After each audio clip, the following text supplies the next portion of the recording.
سورہ مبارکہ قصص کی 56ویں آیت ہے جو میں نے آپ کے سامنے پڑھی ہے۔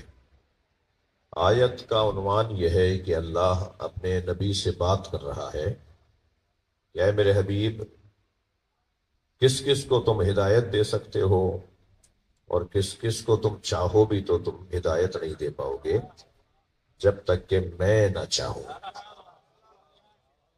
دیکھیے، سرکار دو جہاں کا جو اس دنیا میں آنے کا مقصد ہے اور آپ کے وجود کا جو مقصد ہے وہ اس پوری کائنات کی سرپرستی ہے اور تربیت ہے۔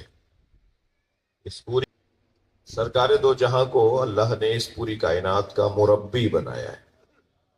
اس پوری کائنات کو جو کچھ فیض مل رہا ہے وہ بطفیل محمد مصطفیٰ مل رہا ہے۔ یعنی حتیٰ اگر حضرت آدم علیہ السلام بھی نبی بن کر آئے ہیں تو وہ بھی بتصدق مصطفیٰ۔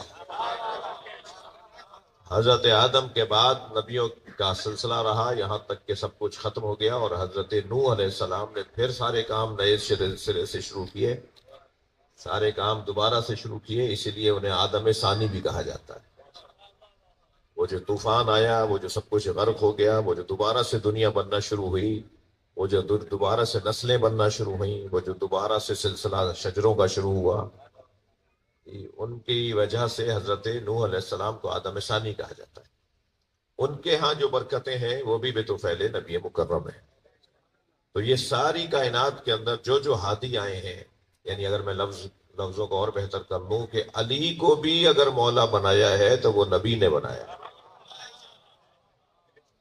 لہذا سارے عنوانات اور سارے فضائل جس ذات کے گرد چکر کاٹتے نظر آئے وہ نبی مکرم کی ذات ہے۔